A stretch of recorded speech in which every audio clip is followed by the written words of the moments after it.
أعوذ بالله من الشيطان الرجيم.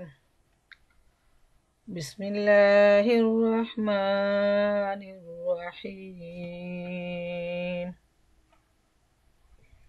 إن الله وملائكته يصلون على النبي يا أيها الذين آمنوا صلوا عليه وسلموا تسليما. اللهم صل على سيدنا محمد وعلى آل محمد كما صليت على إبراهيم وعلى آل إبراهيم إنك حميد مجيد. اللهم بارك على محمد وعلى آل محمد كما باركت على إبراهيم وعلى آل إبراهيم إنك حميد مجيد. মহান আল্লাহ সুবহানাহু তাআলার দরবারে অসংখ্য অসংখ্য শুকরিয়া যে আল্লাহ সুবহানাহু তাআলা আমাদের সবাইকে ঘরের ভিতর আরাম করে বসেও আল্লাহ তাআলার দ্বীন জানার জন্য, বুঝার জন্য, শেখার জন্য যে সুযোগ করে দিয়েছেন, যে তৌফিক দিয়েছেন, সেজন্য আমরা মহান আল্লাহ সুবহানাহু তাআলার দরবারে শুকরিয়া জ্ঞাপন করি। আর অন্তরের অন্তঃস্থল থেকে আল্লাহর শিখানো ভাষায় আমরা শুকর আদায় করি এই বলে আলহামদুলিল্লাহ আলহামদুলিল্লাহ। প্রচণ্ড ঠান্ডা, বাইরে বৃষ্টি, কিন্তু ঘরে বসে যে এই সুযোগ আমরা লাভ করছি সেটা আল্লাহ তাআলার বিশেষ মেহেরবানি। আল্লাহ তাআলা অসংখ্য মানুষের মধ্য থেকে আমাদের কয়েকজনকে বাছাই করে নিয়েছেন আল্লাহর দ্বীনের জন্য, সেটা কম সৌভাগ্যের কথা নয়। আমরা আল্লাহ রাব্বুল আলামিনের দরবারে এই দোয়া নিয়ে শুরু করব, আমরা যা শুনব, যা বলবো সেটা যেন কুরআন হাদিসের আলোকেই বলি, কুরআন হাদিসের আলোকে যেন আমরা নিজের জীবন গড়ে তোলার চেষ্টা করি। আল্লাহ তাআলা আমাদের সবাইকে সেই তৌফিক দান করুন, আমিন। প্রিয় মা ও বোনেরা আমার, আজকে আমি আপনাদের সামনে যে বিষয়টা নিয়ে আলোচনা করব অত্যন্ত গুরুত্বপূর্ণ বিষয়, যে আমাদের দৈনন্দিন জীবনে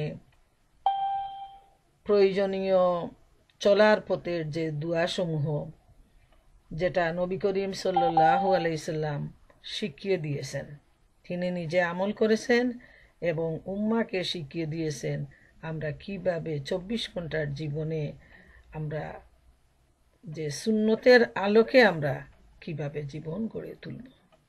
একটা সুন্নতের উপর আমল করা কত বড় যে সওয়াব, সেটা আমরা বলতে পারবো না, যে এত গুরুত্বপূর্ণ যে নবী করিম সাল্লাল্লাহু আলাইহি ইসলামের সুন্নত জেনে এর উপর আমল করাটা সেটা উম্মার জন্য অত্যন্ত গুরুত্বপূর্ণ। পৃথিবীতে সব মানুষ তার নিজস্ব একটা প্রিয় মানুষ থাকে, একটা মডেল থাকে। সে নিজে চলতে পারে না, সব সময় সে চায় যে কোনো না কোনো মানুষ যাকে সে ভালোবাসে, পছন্দ করে, সেই মানুষটাকে মডেল হিসাবে সে ধরে নেয় এবং তাকেই সে ফলো করে। সেটা রাজনৈতিক দলের নেতা হোক, ধর্মীয় নেতৃত্ব হোক, বা যারা ইয়াং জেনারেশন, তাদের প্লেয়ার, তাদের আর্টিস্ট, এইভাবে আমরা দেখতে পাই সমাজ পরিবেশে যে সবার একটা মডেল থাকে এবং সে তাকে দেখেই নিজের জীবনকে গড়ে তোলার জন্য চেষ্টা করে। আমরা মুসলমান, আলহামদুলিল্লাহ, এটা আমাদের সবচেয়ে বড় ভাগ্য। আল্লাহ সুবহানাহু ওয়া তাআলা আমাদেরকে মুসলমানের ঘরে জন্ম দিয়েছেন এবং মুসলমান হিসাবে জীবনযাপন করার যে তৌফিক দান করেছেন, এটা আমাদের জন্য অত্যন্ত সৌভাগ্যের ব্যাপার। আর আমাদেরকে খুঁজে খুঁজে মডেল বের করতে হবে না, আল্লাহ তাআলাই আমাদের জন্য যে মডেল দিয়ে দিয়েছেন, যাকে আমরা অনুকরণ করব, অনুসরণ করব। মহাগ্রন্থ আল কুরআনে আল্লাহ তাআলা বারবার জানিয়ে দিয়েছেন আমাদেরকে, ইয়া আইয়ুহাল্লাযিনা আমানু আতিউল্লাহ আতিউর রসুল, হে ইমানদারগণ, তোমরা আল্লাহর আনুগত্য করো, আল্লাহ রসুলের আনুগত্য করো। ইমানদারের জীবন দুনিয়ার কোনো মানুষকে দেখে আনুগত্য করা নয়, বরং আল্লাহ তাআলা যাকে নির্দেশ দিয়েছেন তাকেই আনুগত্য করতে হবে। এরপর আল্লাহ তাআলা নবী করিম সাল্লাল্লাহু আলাইহি সাল্লাম সম্পর্কে বলছেন, লাকাদ কানা লাকুম ফি রাসূলিল্লাহি উসওয়াতুন হাসানা, তোমাদের জন্য নবীর জীবনে রয়েছে উত্তম আদর্শ। প্রিয় বোনেরা আমার, পৃথিবীর মধ্যে একজন মানুষ যাকে চোখ বন্ধ করে অনুকরণ করা যায়, অনুসরণ করা যায়, 24 ঘন্টা জীবনে চলা ফেরা, কথা বলা, খাওয়া দাওয়া সব কিছুতে যিনি হচ্ছেন আমাদের মডেল, তিনি হচ্ছেন সাইয়্যিদুল মুরসালিন রহমতুল্লিল আলামিন মুহাম্মদুর রাসূলুল্লাহ সাল্লাল্লাহু আলাইহি সাল্লাম। আমাদের জন্য মডেল খুঁজে বের করতে হবে না। দুনিয়ার মানুষকে যদি আমরা মডেল হিসাবে ধরি, তাইলে চোখ খোলা কান খোলা রেখে তাকে তার উত্তম গুণগুলো আমাদেরকে শিখতে হবে। কুরআন হাদিসের আলোকে যাচাই করে তারপর দিনদার পরহেজগার মানুষের উত্তম গুণগুলো আমরা ফলো করতে পারি, তাতে কোনো সন্দেহ নেই। এবং মানুষ হিসাবে যত ভালো মানুষই হোক, তার মধ্যে কিছু না কিছু ভুল থাকবে। কারো ভুল থাকবে বেশি, কারো ভুল থাকবে কম। এবং সেজন্য সাধারণ মানুষকে ফলো করতে গেলে তাকে চোখ কান খোলা রেখে কুরআন হাদিসের দৃষ্টিকোণ থেকে যাচাই করে তার ভালো কাজগুলো আমাদেরকে ফলো করতে হবে। আর নবী করিম সাল্লাল্লাহু আলাইহি ইসলামকে চোখ কান বন্ধ রেখে আমাদেরকে অনুকরণ করতে হবে। এবং আমরা যদি এক একটা সুন্নত জেনে শুনে মহব্বতে সাথে আমরা আমল করি, তাহলে এটা আমাদের জীবনের জন্য অনেক বড় আলোর দিশারি হয়ে আমাদের পথ প্রদর্শন করবে। আর নবী করিম সাল্লাল্লাহু আলাইহি ইসলামের সুন্নতের উপর আমল করার মানে হলো আল্লাহ রসুলের সাথে সম্পর্ক বৃদ্ধি করা, ঘনিষ্ঠ করা। আর রসুল করিম সাল্লাল্লাহু আলাইহি ইসলামের সম্পর্কের সাথে সাথে এই সম্পর্ক সৃষ্টি হবে মহান আল্লাহ রব্বুল আলামিনের সাথে। সুবহানাল্লাহ। তাইলে প্রিয় বোনেরা, আসুন আজকে আমি যে বিষয়টা নিব, যে আমরা আমাদের দিনের শুরু থেকে রাত পর্যন্ত আমরা কিভাবে নবী করিম সাল্লাল্লাহু আলাইহি ইসলামের সুন্নতের উপর আমরা আমল করব। আমরা করে থাকি অনেকেই, তারপরও আমরা এটা রিভিউ দেব যে আমরা অনেক সময় মানুষ হিসাবে আমরা ভুলে যাই, কিছুদিন আমরা কোনো বিষয়ে আমল করি আবার ছেড়ে দেই। তো যখন আমাদের আলোচনা হবে তখন আমাদের মনের মধ্যে এটার প্রতিক্রিয়া হবে আরও বেশি, এবং তখন আমরা একটা প্রতিযোগিতা করব যে না, আমাকে এই কাজটা করতেই হবে। অনেক কিছু আমরা জানিও না, সেটা জেনে নিতে হবে। আর যেটা জানি আমল করি না, সেজন্য আলোচনার মাধ্যমে আল্লাহ তাআলার কাছে প্রতিজ্ঞা করতে হবে, নিজের সাথে প্রতিজ্ঞা করতে হবে যে এই ছোট ছোট আমলটা আল্লাহ রসুল শিখাইয়ে দিয়েছেন। অতএব এই আমলের মাধ্যমে আমি নিজে যেমন আমাকে সুন্দরভাবে গড়ে তুলতে পারবো, ঠিক তেমনি প্রতিটা আমলের মাধ্যমে আমার আমলনামার সওয়াব পরিপূর্ণ হবে ইনশাআল্লাহ তাআলা, যা হাসরের ময়দানে সবচেয়ে কঠিন মুসিবতের সময় আমাদের জন্য নাজাতের উসিলা হবে ইনশাআল্লাহ তাআলা। প্রিয় বোনেরা আমার, আমাদের এই মাহফিলের গুরুত্ব যে কত বেশি, যে যদি আমার বোনেরা জানে অবশ্য, কিন্তু আমরা সবাই মানতে পারি না, মানে না। দুনিয়ার সব কাজকর্ম ফেলেও যে এত আরাম করে চেয়ারে বসে বেডে বসে আমরা যে শুনতে পারতেছি, এত সওয়াব যে বৈঠক নিয়ে আরশের মধ্যে আল্লাহ তাআলার সাথে ফেরেশতাদের কথোপকথন হচ্ছে আমাদেরকে নিয়ে, এর চাইতে বড় সম্মান গৌরবের বিষয় আর কি হতে পারে? সব কাজ ফেলেও যার মনের ভিতরে এই বিশ্বাস সৃষ্টি হবে, সে সব কিছু ফেলে দিয়ে এই বৈঠকে অংশগ্রহণ করবে, এতে কোনো সন্দেহ নাই। এবং আমি দেখতেছি আজ থেকে 7-8 বছর পূর্ব থেকে আমরা এই বৈঠকটা শুরু করে আসছি, এবং আমাদের কিছু বোনেরা রয়েছেন যারা কোনোদিন মিস করতে চান না এই প্রোগ্রামটা। গতকালকেও আমাদের প্রোগ্রামের উপস্থিতি ছিল পুরা, আমার কাছে যে রিপোর্টটা আসছে 66 জন, আলহামদুলিল্লাহ। আজকেও আমার মনে হচ্ছে এই সংখ্যা আরও ছাড়িয়ে যাবে। তো আমরা শুরু করি। প্রথমে দিনের শুরু হবে যখন আমরা ঘুম থেকে উঠব। ঘুম থেকে উঠার সাথেই আমাদের দিনের শুরু। আমরা এই দিনের শুরু করব প্রথমেই আল্লাহ সুবহানাহু তাআলার শুকরিয়া আদায়ের মাধ্যমে। বুখারী এবং মুসলিম শরীফের হাদিসে আসছে যে রসুল করিম সাল্লাল্লাহু আলাইহি ইসলাম তিনি নিজে আমল করেছেন, উম্মতকে শিখিয়ে দিয়েছেন যে এই দুয়াটা পড়েই যেন আমরা দিনের শুরু করি আল্লাহর প্রশংসা দিয়ে। আলহামদুলিল্লাহিল্লাযী আহিয়ানা বা'দা মা আমাতানা ও ইলাইহিন নুশুর। এর স্বাদ হচ্ছে সমস্ত প্রশংসা আল্লাহর, যিনি আমাকে মৃত্যু দেওয়ার পর জীবন দান করলেন, অবশেষে তার কাছেই আমাদের ফিরে যেতে হবে। সুবহানাল্লাহ, এত সুন্দর দোয়া। হয়তো অনেকের অভ্যাস রয়েছে, কিন্তু এটা যে সহি হাদিস এবং আল্লাহ রসুল সাল্লাল্লাহু আলাইহি ইসলাম শিখিয়ে দিয়েছেন, এই কথাটা জেনে নিয়ে যখন আমরা সুন্নত হিসাবে আমল করব, একদিকে দোয়া পড়ার সওয়াব হলো, অন্যদিকে সুন্নতের উপর আমল করার জন্য আল্লাহ রসুলের সাথে আমাদের ভালোবাসার সম্পর্ক আরও বৃদ্ধি পেল। সুবহানাল্লাহ। তো আমরা যারা পড়ে থাকি আলহামদুলিল্লাহ, অর্থের দিকে খেয়াল রাখবেন, তখন আরও বেশি ভালো লাগবে যে এত সুন্দর তার অর্থটা, যে সমস্ত প্রশংসা মহান আল্লাহর, যিনি মৃত্যু দেওয়ার পর আমাকে আবার জীবন দান করলেন। যে ঘুমের পর অনেক মানুষ কিন্তু আর জেগে উঠে না।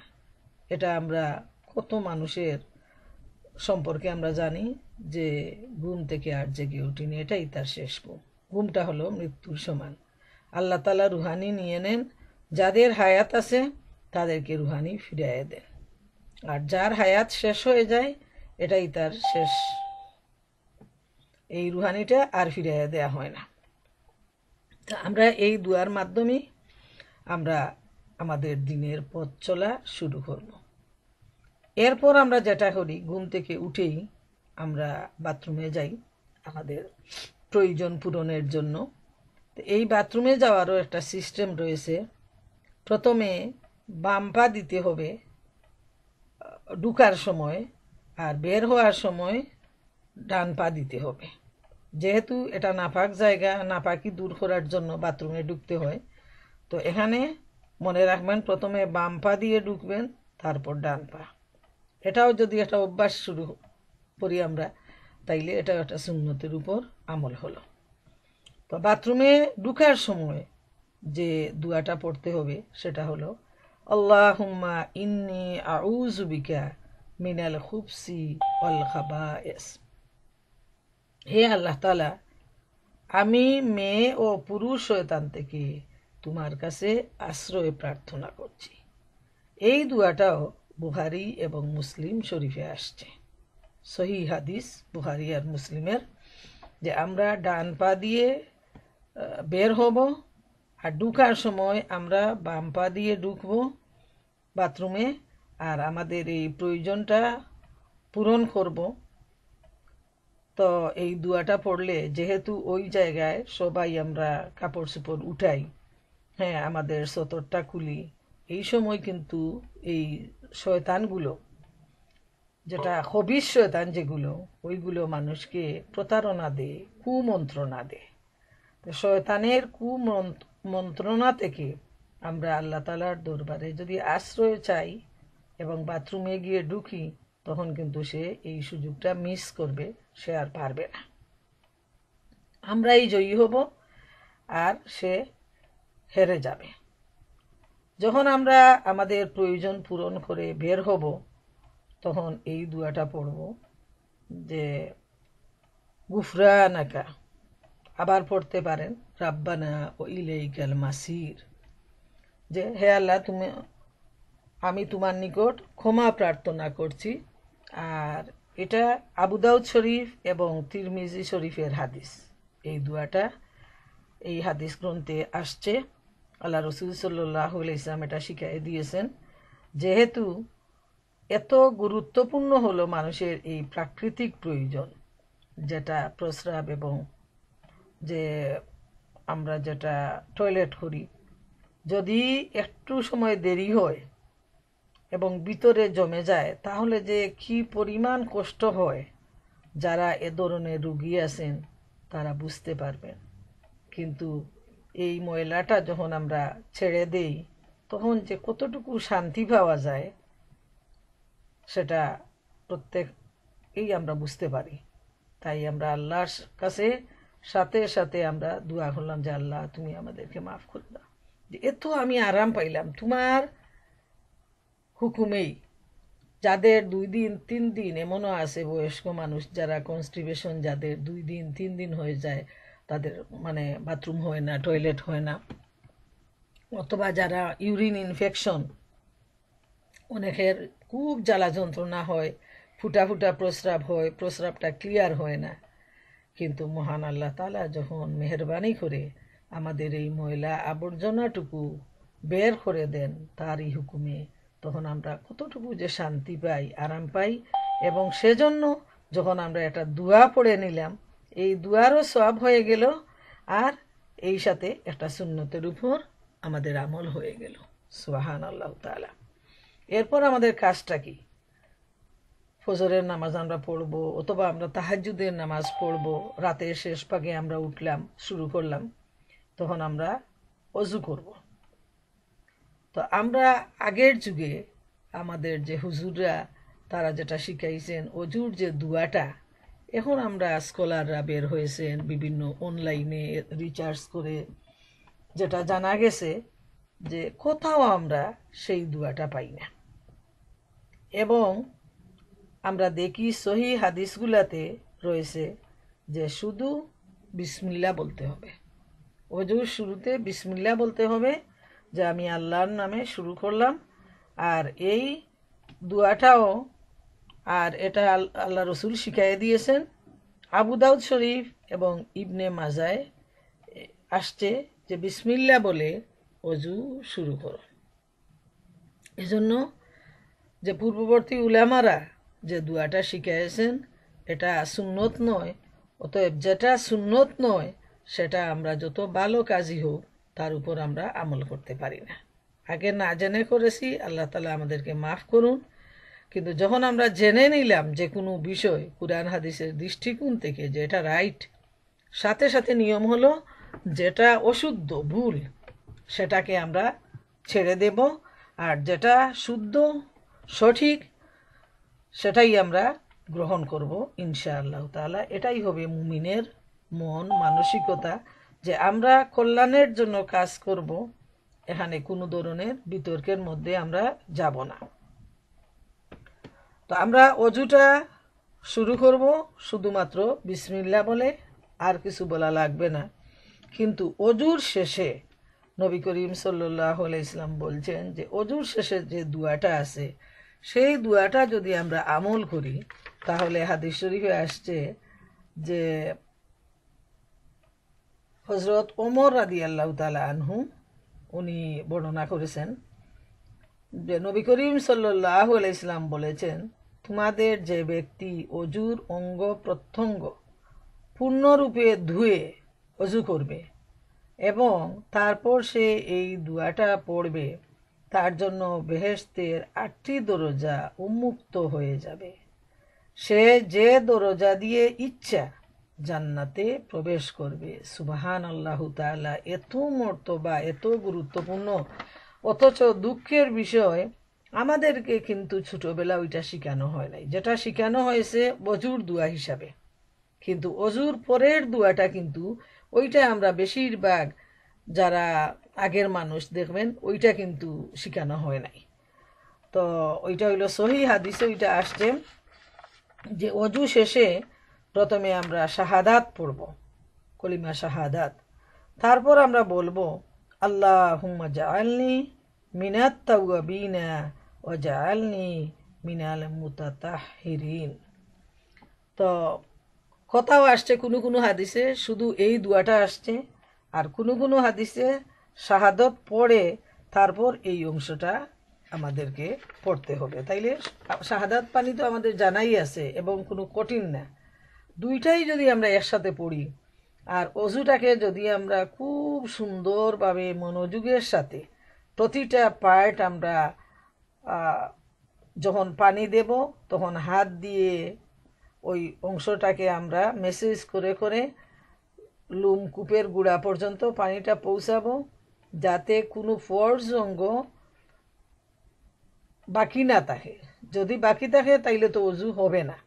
এজন্য অজুর সময় মনোযোগ দিতে হবে, সম্পূর্ণভাবে মন মানসিকতাকে আল্লাহর কাছে সারেন্ডার করে দিতে হবে এবং মনোযোগের সাথে যদি আমরা অজুটা আদায় করি তখন কিন্তু দেখবেন এই অজুর মাধ্যমে যে সোয়াবটা, তারপরে এই দুয়াটা পড়লাম, তার অর্থ হলো হে আল্লাহ আমাকে তওবাকারী পবিত্রতা অর্জনকারী দিয়ে অন্তর্ভুক্ত করো। মুসলিম শরীফের হাদিস। প্রিয় বোনেরা আমার, দেখেন এত ছোট ছোট আমল, কোনো কঠিন কিছু নয়, ভার বোঝা নয়, কিন্তু শুধু জানার অভাব আর মানার অভাব। আমরা যদি জানার চেষ্টা করি, এই সাথে যদি আমরা আমল করি এবং প্রতিটা দোয়া, ছোট ছোট দোয়াগুলো এর অর্থটা যদি জানি, তাহলে আমাদের মনোযোগ আসবে এবং আমরা উপকৃত হব বেশি। তো অজুর ব্যাপারে আরো অসংখ্য হাদিস রয়েছে যে এত বেশি সওয়াব। যেমন যখন অজু করবেন, যাদের নাকে ফুল রয়েছে ওইটাকে একটু নাড়াচাড়া দিবেন যাতে ছিদ্রের ভিতরে পানিটা প্রবেশ করে। তারপর মুখটা যখন ধুইবেন, চুলের গুড়ালি কানের গুড়ালি পর্যন্ত যেন পানি প্রবেশ করে। আঙ্গুলগুলো খিলাল করবেন, পায়ের আঙ্গুলগুলো খিলাল করে, পায়ের গুড়ালি অনেক সময় ফেটে যায়, যদি শুধু পানিটা ঢেলে দেন ভিতরে প্রবেশ করে না। এজন্য আঙ্গুলের ভিতর আঙ্গুলগুলো খিলাল করা, গুড়ালি ভালোভাবে ঘষে দেওয়াটা, ওটাই হলো সুন্নত। আর এ ব্যাপারে আল্লাহ রসুল সাল্লাল্লাহু আলাইহি সাল্লাম খুব কঠিনভাবে তাগিদ দিয়েছেন। গুড়ালিটা যে তোমাদের অনেকেরই অজু হয়, অজু করো তোমরা, কিন্তু গুড়ালিটা শুকনো থেকে যায়, তাদের জন্য অভিশাপ। তা অজুই হইল না, তাইলে তার বিনা অজুতে নামাজ হচ্ছে, তাইলে তো নামাজটাই হবে না, শুদ্ধ হবে না। অতএব নামাজ শুদ্ধ হওয়ার প্রথম শর্তটা হলো সঠিকভাবে অজু করা।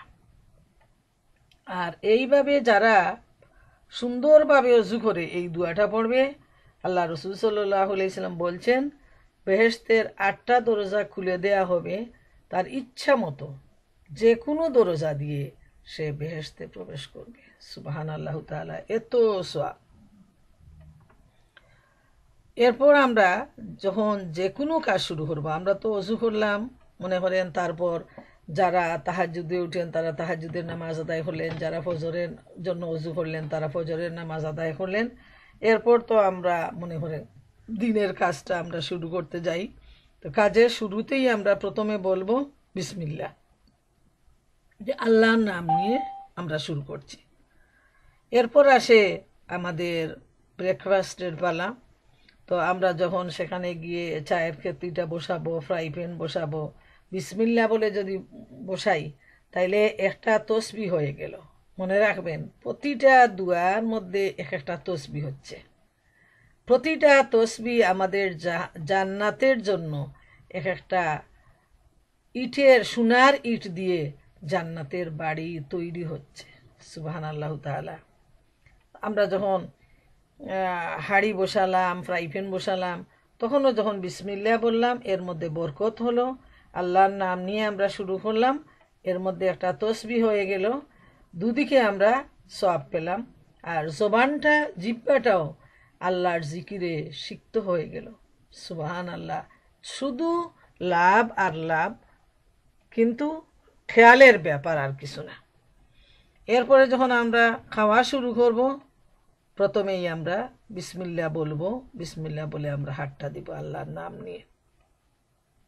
খাওয়ার সুন্নতটা হলো, আল্লাহ রসুল সাল্লাল্লাহু আলাইহি সাল্লাম বলেছেন যে তোমরা বিসমিল্লাহ বলে শুরু করো, ডান হাত দিয়ে শুরু করো, ডান হাত দিয়ে খাও, ডান দিক থেকে খাও। তাইলে আমরা দেখতে পাই যে ইসলামের প্রতিটা বিষয়ের মধ্যে রুল রেগুলেশন রয়েছে। যেমন তেমন চলাটা নয়, বরং সবগুলোর মধ্যে একটা সায়েন্স রয়েছে, একটা যুক্তি রয়েছে, একটা কল্যাণ রয়েছে। সায়েন্টিফিক্যালি দুনিয়ায় আমাদের লাভ আছে, এর মধ্যে স্বাস্থ্যগত দিক দিয়ে আমাদের লাভ আছে যদি আমরা এই সুন্নতের উপর আমল করি। আর আখেরাতের লাভটা হলো আমরা নবীর সুন্নতের উপর আমল করলাম এবং এই সাথে এতগুলা তসবিহ আদায় হয়ে গেল। সুবহানাল্লাহ। মুমিনের চতুর্দিকে ইলা। তো জন্তু জানোয়ার যেগুলো আছে এবং জন্তু জানোয়ারের সদৃশ যে মানুষগুলো রয়েছে, তারা ওই নিয়ম কানুন, ইসলামের যে রুল রেগুলেশন, এগুলার ব্যাপারে তাদের কোনো তোয়াক্কা নেই। কিন্তু যারা মুমিন বান্দা, তাদের জীবনের শুরু হয় আল্লাহর নাম নিয়ে, তাদের জীবনের শেষ হয় আল্লাহর নাম নিয়ে। ঘুম থেকে উঠে তারা আল্লাহর নাম নিয়ে এবং আল্লাহর সন্তুষ্টির উদ্দেশ্যে পুরা দিন যাপন করে, আর রাতে যখন বেডে যায় তখন সে আল্লাহর নাম নিয়ে আল্লাহর উপর ভরসা করে সে ঘুমাতে যায়। সুবহানাল্লাহ। শুধু লাভ আর লাভ। তাইলে আমরা দেখি খাওয়ার সুন্নতটা হলো ডান দিক থেকে শুরু করতে হবে, ডান হাত দিয়ে শুরু করতে হবে এবং বিসমিল্লাহ বলে শুরু করতে হবে। এক গ্লাস পানিও যদি আমরা খাই, পান করি, তাহলে এই পানের যে সুন্নতটা, ডান হাত দিয়ে ধরতে হবে গ্লাস, তারপর বিসমিল্লাহ বলে পান করতে হবে, 3 নিঃশ্বাসে পান করতে হবে। আপনি একবারে খান, দুইবারে খান, কোনো অসুবিধা নেই, কোনো গুনাহ নেই। কিন্তু যদি আপনি সওয়াব চান, তাহলে সুন্নতের উপর আমল করলে পানিটা পান করলাম আমরা নিজের জন্য, তৃষ্ণা মিটানোর জন্য, আর এর মধ্যে সওয়াবও পেয়ে গেলাম। আর এটা 3 নিঃশ্বাসে যে পান করাটা, এর মধ্যে কিন্তু কিছু সায়েন্টিফিক উদ্দেশ্য রয়েছে, যে শ্বাসটা পানির মধ্যে না ফেলা, ওটা স্বাস্থ্যের জন্য ক্ষতিকর। 3 বারে যদি আমরা পানিটা পান করি, তাহলে অল্প অল্প করে 3 শ্বাসে নিলাম, সেটা স্বাস্থ্যের জন্য ভালো। আর অন্যদিকে আমরা সুন্নতের উপর আমল করতে গিয়ে আমরা একটা সওয়াব পেয়ে গেলাম। এইভাবে আমরা খাওয়ার যে সুন্নতটা, খাওয়ার যে আদবটা, সেটা আমরা জানতে পারলাম। এরপর খাওয়ার শেষে দোয়া পড়তে হবে, যেটা শুধু যদি আমরা আলহামদুলিল্লাহ বলি হয়ে যাবে, শুকরিয়া আদায় হয়ে যাবে। আর আরও যদি বেশি আমরা চাই, তাহলে আমরা বলতে পারি আবু দাউদ আর তিরমিজি শরীফে যে হাদিসটা আসছে, আলহামদুলিল্লাহিল্লাযী আত'আমানা ও সাখানা ও জাআলনা মিনাল মুসলিমিন। সমস্ত প্রশংসা আল্লাহ তাআলার, যিনি আমাকে খাওয়ালেন, পান করালেন এবং মুসলমানদের অন্তর্ভুক্ত করে দিলেন। সুবহানাল্লাহ। কত সুন্দর শুকরিয়া জানানোর ভাষা আল্লাহ রসুল সাল্লাল্লাহু আলাইহি সাল্লাম উম্মতকে শিখিয়ে দিয়েছেন, যে আমরা যে এত এই খাওয়ার মাধ্যমে যে কি পরিমাণ ক্ষুধা লাগে। যারা রুগী, ডায়াবেটিসের রুগী বা অন্যান্য রুগীরা, অনেক সময় আমরা একবেলা খাওয়া দাওয়া করি, ওই সময়ের জন্য আমরা অপেক্ষায় থাকি, এত খাবার গড়ে এত কিছু। কিন্তু দেখেন আল্লাহ রব্বুল আলামিনের পরীক্ষা, স্বাস্থ্যকে ভালো রাখার জন্য, সুস্থ থাকার জন্য আমরা সেই খাবারে আমরা কন্ট্রোল করি, কিন্তু ওই সময়টার জন্য অপেক্ষা করি। এবং যখন খাওয়া থেকে উঠি, খুব ভালো লাগে যে এত ক্ষুধা, এত তৃষ্ণা, আফসুস মতো যে আল্লাহ তাআলা আমাদেরকে খাওয়ালেন। তখন ভেঙ্গে ভেঙ্গে অন্তর থেকে যে শুকরিয়াটা আমরা জানালাম, সেই শুকরিয়ার ভাষাটা আল্লাহ রসুল সাল্লাল্লাহু আলাইহি সাল্লাম এত সুন্দরভাবে শিখিয়ে দিয়েছেন, যে সমস্ত প্রশংসা আল্লাহ তাআলার, যিনি আমাকে খাওয়ালেন। এই যে এত ক্ষুধা নিয়ে আমি তৃপ্তি ভরে খাওয়া দাওয়া করলাম, যে খাওয়ালেন তারই তো শুকরিয়া আদায় করতে হবে। একটা পানি, একটুক পানিও গিলা যায় না যদি আল্লাহর হুকুম না হয়। এক লুঙ্কা ভাত ভিতরে দেয়া যায় না। কত মানুষকে দেখেছি যে খাওয়ার সময় মুখে খাবার দিয়েছেন কিন্তু আর গিলার সুযোগ হয় নাই, এইভাবে হঠাৎ বিন লাগছে আর এভাবেই মারা গেছেন, দুনিয়া থেকে চলে গেছেন। তা আল্লাহ তাআলা আমাদেরকে যে প্রতিনিয়ত এত খাবার সুযোগ দিয়েছেন, সেজন্য তো আল্লাহর প্রশংসা আদায় করতে হবে যে আমাকে খাওয়ালেন। তারপর আমি যে তৃপ্তি ভরে আমি পানি পান করলাম, সেটাও আমি আল্লাহর কাছে শুকরিয়া আদায় করলাম যে আল্লাহ, তুমি যে আমাকে এত তৃপ্তির সাথে যে আমি পান করলাম, শুকরিয়া তোমার দরবারে। আর তুমি যে আমাদেরকে মুসলমানদের অন্তর্ভুক্ত করে দিয়েছো, এটা হলো সবচেয়ে বড় শুকরিয়া। প্রিয় বোনেরা আমার, আপনার আমার মতো কত মানুষ যে রয়েছে। আজকে যদি আমরা তাকাই পৃথিবীর দিকে, দেখেন সিরিয়ার অবস্থা দেখেন, তারপর সারা দুনিয়ায় এত অশান্তি, এত রিফিউজি। যারা সকালবেলা ধনী মানুষ ছিল, টাকা পয়সার অভাব ছিল না, কিন্তু বিকালবেলা হয়ে গেল রিফিউজি। তার ঘর নাই, বাড়ি নাই, খাবার নাই। ওই মানুষগুলো গরমের মধ্যে, ঠান্ডার মধ্যে টেন্টে খোলা আকাশের নিচে বাস করতেছে। হায় রে! আর ঠিক এ সময় আল্লাহ সুবহানাহু তাআলার দয়া, তিনি আমাদেরকে এত আরামে এসে এই ঠান্ডার ভিতরে সবাই ঘরের মধ্যে, আমরা হিট দিয়ে কি আরামে বসে আছি। এত আরামে, এত যে আহ্লাদে আমরা আছি, খাওয়া দাওয়া করতেছি, আল্লাহ তাআলার দরবারে শুকরিয়া। আর সেটা শুধু ঠুটে আর জিহ্বায় নয়, বরং অন্তরের অন্তঃস্থল থেকে যদি আমরা আল্লাহর দরবারে এই শুকরিয়া আদায় করি, তাহলে সেটা কত বড় সওয়াবের কাজ হয়ে গেল, কত বড় দোয়া হয়ে গেল প্রতিনিয়ত আল্লাহর। এজন্য কি করতে হবে? এই দোয়াগুলোর অর্থটা আমাদেরকে জেনে নিতে হবে। আপনারা আজকে শুনলেন, কয়েকদিন পর যখন ভুলে যাবেন, তখন ইউটিউবে গিয়ে যদি আপনারা ওই আমার নামটা মালেকা বেগম লিখে ক্লিক করেন, তাহলে সেখানে ওইগুলো আসবে, যে ওই বিষয়টা দিয়ে ওই বিষয়টাই চলে আসবে। যে বিষয়টা জানতে চাইবেন ওইটা দিয়ে দিলে ওইটাই চলে আসবে ইনশাল্লাহ।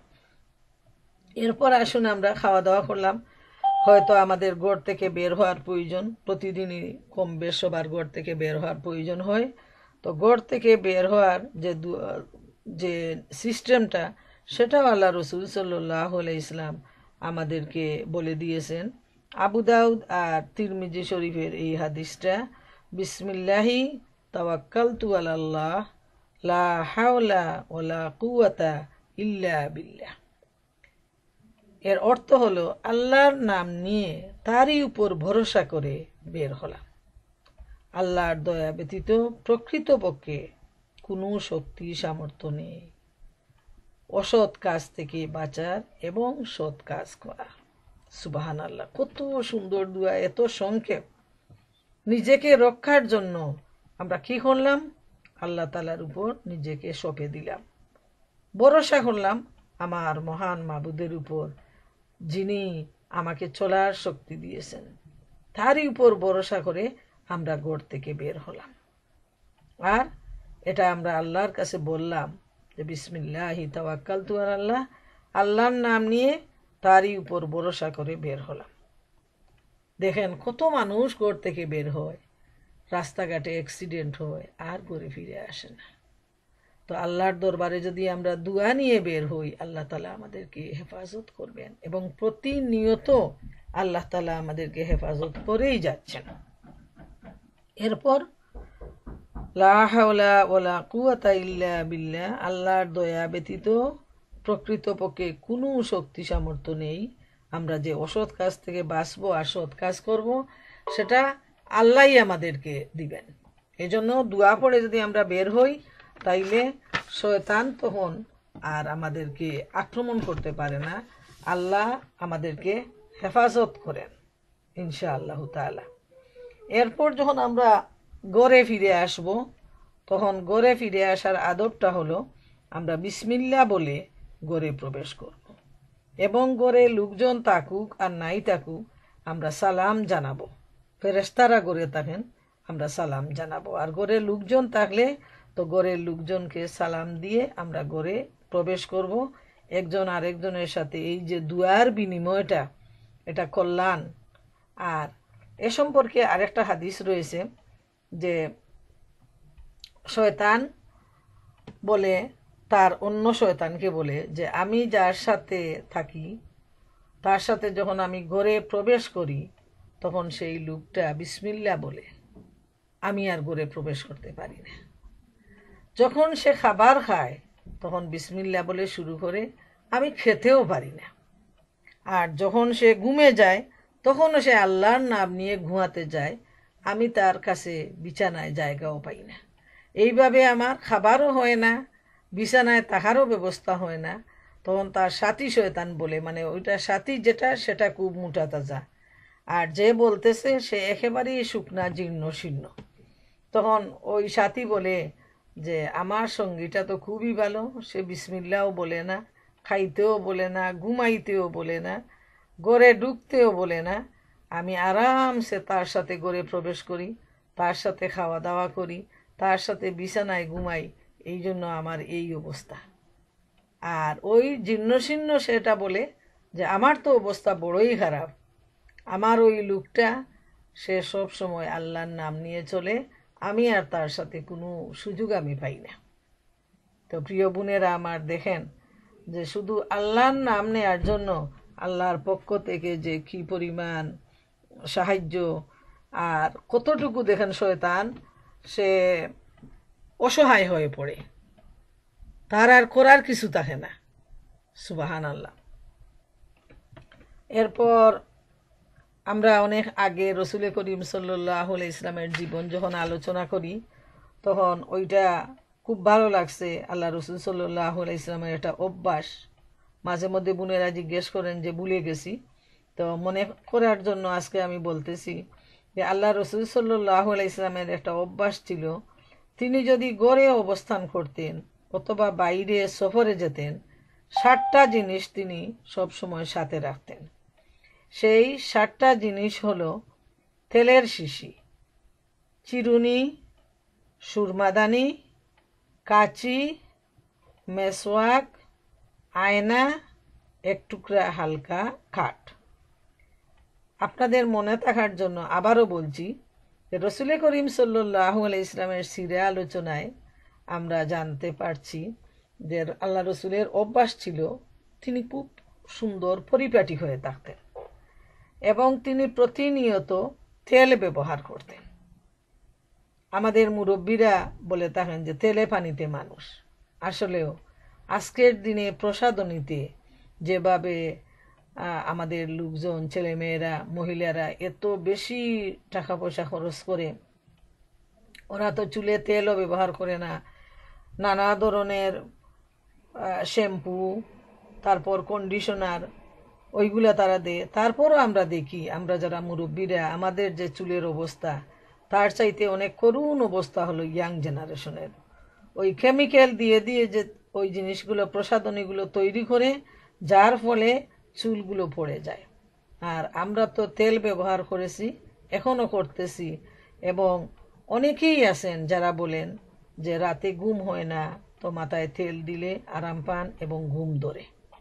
তো দেখি যে আল্লাহ রসুল সাল্লাল্লাহু আলাইহি ইসলামের যে অভ্যাসটা ছিল সবগুলা তো তিনি খুব সুন্দরভাবে ইসলামী কায়দায় এবং স্বাস্থ্যসম্মত উপায়ে সবগুলা অভ্যাস তিনি করতেন। সুবহানাল্লাহ।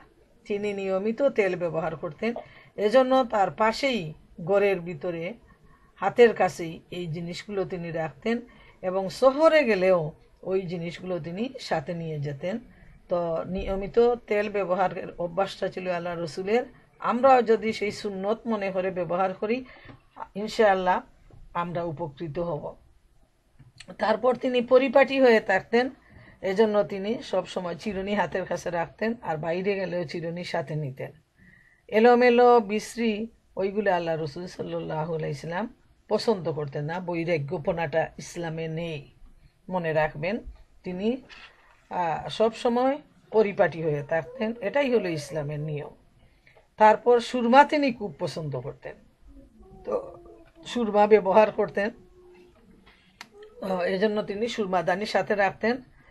আর যেহেতু তিনি পুরুষ মানুষ, কাঁচিটা তিনি রাখতেন, যে মনে করেন দাড়ি মুছ চুল ওইগুলো সুন্দরভাবে কাছে গুটায় রাখার জন্য ওইটাও তিনি কাছে রাখতেন, সাথে রাখতেন।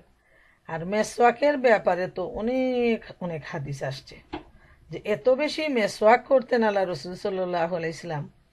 হজরত আয়েশা রাদিয়াল্লাহু তাআলা আনহাকে যখন সাহাবায়ে কেরামরা জিজ্ঞেস করতেন, অনেকগুলা হাদিসে আসছে যে আল্লাহ রসুল সাল্লাল্লাহু আলাইহি সাল্লাম যখন গড়ে আসতেন তখন প্রথমে তিনি কি কাজ করতেন। সাহাবাদের তো খুব প্রাণপণ, নিজের প্রাণের চাইতেও মহব্বত ছিল আল্লাহ রসুলের জন্য, তারা ভালোবাসতেন এবং তারা এত বেশি অনুসরণ করতেন যে প্রত্যেকটা অভ্যাস তারা নিজের মধ্যে আমল করার জন্য চেষ্টা করতেন এবং সেজন্য তারা জানতে চাইতেন। তো আয়েশা রাদিয়াল্লাহু তাআলা আনহাকে জিজ্ঞেস করলে তিনি জবাবে বললেন যে আল্লাহ রসুল সাল্লাল্লাহু আলাইহি সাল্লাম যখন গড়ে আসতেন তখন প্রথমেই তিনি মিসওয়াক করতেন। আবার যখন তিনি তাহাজ্জুদের নামাজ পড়তেন তখন তিনি প্রথমে উঠেই মিসওয়াক করতেন, তারপর ওযু করতেন। এইভাবে দেখা যায় যে জীবনের শেষ সময়ে আল্লাহ রসুল সাল্লাল্লাহু আলাইহি সাল্লাম যে কাজটা ছিল সেটা হচ্ছিল মিসওয়াক। হযরত আয়েশা রাদিয়াল্লাহু তাআলা আনহার ভাই আসছেন, উনার হাতে ছিল মিসওয়াক। তো আল্লাহ রসুল সাল্লাল্লাহু আলাইহি সাল্লাম খুব তাকাইতেছেন মিসওয়াকের দিকে। আয়েশা রাদিয়াল্লাহু তাআলা আনহা তিনি ছিলেন তীক্ষ্ণ বুদ্ধির অধিকারিণী। তিনি জিজ্ঞেস করলেন, ইয়া রাসূলুল্লাহ সাল্লাল্লাহু আলাইহি সাল্লাম, আপনার কি মিসওয়াক লাগবে? তিনি ইশারা করলেন যে হ্যাঁ। তখন তিনি মিসওয়াকটা নিলেন, নিয়ে বললেন যে আমি কি ওইটার মানে যে বগ্রভাগটা নরম করে দেব? তখন তিনি বললেন হ্যাঁ। তো হযরত আয়েশা রাদিয়াল্লাহু তাআলা আনহা মিসওয়াকের আগাটা তিনি মুখের ভিতর দিয়ে চিবিয়ে নরম করে আল্লাহ রসুল সাল্লাল্লাহু আলাইহি সাল্লামকে দিয়ে তিনি তখন শেষ কাজটা ছিল দাঁত মিসওয়াক করাটা। এবং সেজন্য তিনি খুব অহংকার করতেন আয়েশা রাদিয়াল্লাহু তাআলা আনহা। তিনি অহংকার বলতে ওটা আর কি মহব্বতের সাথে বলতেন যে আল্লাহ রসুল সাল্লাল্লাহু আলাইহি ইসলামের জীবনের শেষ যে কাজ ছিল মিসওয়াক, এবং আমার মুখের লোভের সাথে তার মুখটা একসাথে হয়েছে, আমি উনাকে মিসওয়াকটা মুখ দিয়ে নরম করে তাকে দিয়েছি। সুবহানাল্লাহু তাআলা। এবং আল্লাহ রসুল সাল্লাল্লাহু আলাইহি ইসলাম উম্মতকে বলছেন যে তোমাদের যদি কষ্ট না হতো তাহলে আমি বলতাম যে তোমরা 5 ওয়াক্ত নামাজে ওযুর আগে তোমরা 5 বার মিসওয়াক করো, কিন্তু উম্মতের কষ্ট হবে দেখে আমি ওইটা বলতেছি না। তো এটা প্রমাণ করে যে আল্লাহ রসুল সাল্লাল্লাহু আলাইহি ইসলাম চাইছেন যে আমরা যেন ওযুর আগে মিসওয়াকটা করি। কিন্তু তিনি যদি নির্দেশ দিয়ে দিতেন, বলে দিতেন যে করতেই হবে, তাহলে আমরা না করলে গুনাহগার হয়ে যেতাম। আর এজন্য তিনি এইভাবে বলেননি, শুধু উৎসাহিত করেছেন। এবং আল্লাহ রসুল সাল্লাল্লাহু আলাইহি ইসলাম মেসওয়াকের গুরুত্ব সম্পর্কেও বলছেন যে যারা যত বেশি মেসওয়াক করবে এর মাধ্যমে তাদের আয়ু বৃদ্ধি হবে, দাঁতের মজবুতি আসবে, চোখ ভালো থাকবে। মানে দাঁতের সাথে চোখের খুব ঘনিষ্ঠ সম্পর্ক। দেখবেন দাঁতে ব্যথা শুরু হলে চোখ কান সব মিলাই ব্যথা শুরু হয়। আর দাঁত ভালো থাকলে এই অঙ্গগুলোও কিন্তু ভালো থাকে। তাই আমরা যদি ওই মেসওয়াকটা ব্রাশ দিয়ে না, মানে সুন্নতের জন্য আমরা মেসওয়াকের অভ্যাস করি, ব্রাশ তো করবো আমরা, মনে করেন সকালবেলা রাতের বেলা আমরা ব্রাশ করলাম, কিন্তু এই সাথে সুন্নতের জন্য যে মিসওয়াকের ডান্ডা আছে ওইটার মধ্যে কিন্তু যথেষ্ট উপকারিতা রয়েছে। বাবলা গাছের ডাল যেটা, ওইটার মধ্যে দাঁতের জন্য যথেষ্ট উপকারিতা রয়েছে। তো আমরা যদি সুন্নত হিসাবে ওইটা আমাদের কাছে রাখি এবং যখন আমরা ওযু করতে গেলাম এর আগে আমরা যদি একটু মেসওয়াকটা করে নেই, আমাদের নিজেদের লাভ হবে এবং সুন্নত মনে করে যে কাজটা করব সেজন্য আমাদের সওয়াব হবে ইনশাআল্লাহু তাআলা। এরপর যে জিনিসটা আয়না, যে তিনি আয়না দিয়ে নিজের চেহারাটা দেখে নিতেন যে সব ঠিকঠাক আছে কিনা, আর এক টুকরো হালকা কাঠ রাখতেন। তো ওইটার ব্যাপারে আমি কোনো বিশেষ কোনো ব্যাখ্যা পাইনি, বর্ণনা পাইনি যে কাঠটা কেন রাখতেন। হয়তো আরবের তাদের একটা ওই আরবি মানুষের দেখবেন তারা ধূপ জ্বালায় তারা আগুনের মধ্যে। তো চন্দন কাঠ কি ধরনের কাঠ ওইটার ব্যাখ্যাটাও আসে নাই।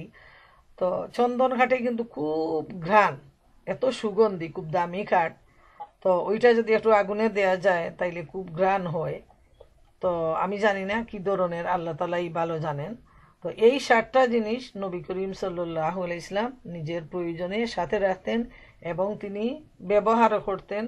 তো আমরা এটা থেকে এই শিক্ষা নিব যে আমরা সুন্নত হিসাবে আমরা যে জিনিসগুলো অভ্যাসে নিয়ে আসব সেটা হবে আমাদের জন্য অনেক বেশি কল্যাণজনক, স্বাস্থ্যসম্মত। দেখবেন আমরা যারা হাত দিয়ে খাবার খাই এবং বিভিন্ন দেশের লোকজন তারা মনে করেন চামচ দিয়ে খায়, তাদের খাবারগুলো এই ধরনের। তো হাতের খাওয়ার মধ্যে এত কল্যাণ যে ওই আঙ্গুলগুলা যখন আমরা চুষি তো মুখের সাথে যে লোভটা থাকে ওই আঙ্গুলে লাগে, ওইটা খাবার হজমের জন্য খুব বেশি সহায়ক। মেডিকেল সায়েন্স বলে যে এইটা খাবার হজমের জন্য খুবই কল্যাণজনক। তো আর আল্লাহ রসুল সাল্লাল্লাহু আলাইহি ওয়াসাল্লাম বারবার তাগিদ দিয়েছেন আঙ্গুল চুষে খাওয়ার জন্য, আর প্লেটটা খুব পরিষ্কার করে ক্লিন করে ছেটে খাওয়ার জন্য। আর দুইটার মধ্যেই যেমন সুন্নত ইসলামী আদব নিয়ম রয়েছে সেজন্য সওয়াব, আর অন্যদিকে হলো চিকিৎসা বিজ্ঞানের দৃষ্টিতে সেটা স্বাস্থ্যের জন্য খুবই উপকারী। সুবহানাল্লাহ। মানে ইসলাম দেখেন কতটুকু বৈজ্ঞানিক। আর আল্লাহ রসুল সাল্লাল্লাহু আলাইহি ইসলাম তিনি কিন্তু কোনো মেডিকেলে পড়েন নাই, কোনো স্কুলেও যান নাই, কোনো মাদ্রাসায়ও যান নাই। এজন্য মহাগ্রন্থ আল কুরআনে আল্লাহ তাআলা বলে দিয়েছেন যে উম্মি নবী, নিরক্ষর নবী। অথচ সারা পৃথিবীর মানুষ মিলে হার্ভার্ড, কেমব্রিজ, অক্সফোর্ডে পড়াশোনা করেও আল্লাহ রসুল সাল্লাল্লাহু আলাইহি ইসলামের কাছেও বিড়তে পারবে না। তিনি যে কথাগুলো বলে দিয়েছেন সেটা এত স্বাস্থ্যসম্মত, এত বৈজ্ঞানিক যে আজকের এই উন্নত বিজ্ঞানের যুগে এত রিসার্চের পর সায়েন্টিফিকরা বলতেছেন, চিকিৎসা বৈজ্ঞানিকরা বলতেছেন যে এই হাদিসগুলো গবেষণা করে প্রতিটা জিনিস মানুষের কল্যাণের জন্য। যেমন মানসিক সুস্থতার জন্য তেমনি শারীরিক সুস্থতার জন্য এই নিয়ম নীতিগুলো পালন করা মানুষের জন্য, শুধু মুসলমান নয়, মানুষের জন্য এগুলা কল্যাণকর। সুবহান আল্লাহ তাআলা। এই হলো আমাদের দিন, এই হলো ইসলাম, আর এই হলো মুহাম্মদুর রাসূলুল্লাহ সাল্লাল্লাহু আলাইহি ইসলামের জীবন, এত সুন্দর, এত পরিচ্ছন্ন। এরপর আসি আমরা যারা মসজিদে যান, পুরুষ মানুষরা তো প্রতিদিনই যান, আর আমরা মহিলারা যখন সুযোগ পাই তখন আমরা মসজিদে যাই। তো মসজিদে প্রবেশের যে নিয়মটা সেটা হলো ডান পা দিয়ে ঢুকতে হবে মসজিদে। বাথরুমে মনে রাখবেন বাম পা দিয়ে। আর মসজিদ হলো পবিত্র জায়গা, সেখানে ডান পা প্রথমে ঢুকাতে হবে। তারপর বিসমিল্লাহ বলা, প্রথমে বিসমিল্লাহ বলে ডান পা দিয়ে ভিতরে ঢুকতে হবে। এরপর আমরা বলবো আল্লাহুম্মা ফতাহলি আবওয়াবা রাহমাতিকা, আল্লাহর নামে শুরু, হে আল্লাহ আমার জন্য তোমার রহমতের দরজা খুলে দাও। মুসলিম শরীফের হাদিস। আরও দোয়া আছে, তা আমি ওইটা নিয়ে আসলাম। মুসলিম শরীফের হাদিস, খুব সংক্ষিপ্ত দোয়াটা। আর আল্লাহর কাছে আমরা চাইলাম যে আল্লাহর ঘরে যখন আমরা প্রবেশ করব সেখান থেকে সেই জায়গা থেকে যেন আমরা আল্লাহ তাআলা আমাদেরকে রহমত খুলে দেন আমাদের জন্য। আর আরেকটা বিষয় মনে রাখতে হবে, মসজিদে প্রবেশ করেই, যেহেতু আমাদের দেশে মহিলাদের কোনো ব্যবস্থা নেই মসজিদে, বর্তমানে হচ্ছে এবং হয়েছে, তো আমরা আবার অনেক নিয়ম নীতি জানতাম না। বিদেশে যেহেতু আল্লাহ তাআলা আমাদেরকে সুযোগ করে দিয়েছেন মসজিদে যাওয়ার, তো মসজিদে প্রবেশ করেই বসার আগে 2 রাকাত তাহিয়াতুল মসজিদ নামাজ পড়া হলো সুন্নত। ওইটা আমাদের দেশের পুরুষদেরও কিন্তু ওই ব্যাপারে অনেক অভিজ্ঞতার অভাব, কিন্তু ওইটা হলো বারবার কিন্তু আল্লাহ রসুল সাল্লাহ ইসলামের পক্ষ থেকে তাগিদ আসছে যে বসার আগেই, মানে এত গুরুত্ব দেয়া হয়েছে মসজিদের এই যে তাহিয়াতুল মসজিদের 2 রাকাত সুন্নত নামাজ সম্পর্কে, যে তোমরা বসার আগে, কথা বলার আগে তোমরা 2 রাকাত নামাজ পড়ো। অথচ অভ্যাস না থাকার জন্য আমরা দেখি যে আমাদের ভাইরা বলেন, বোনেরাই বলেন, যে মসজিদে গিয়েই কথাবার্তা শুরু করে দেন, গল্প গুজবে সময় নষ্ট করেন।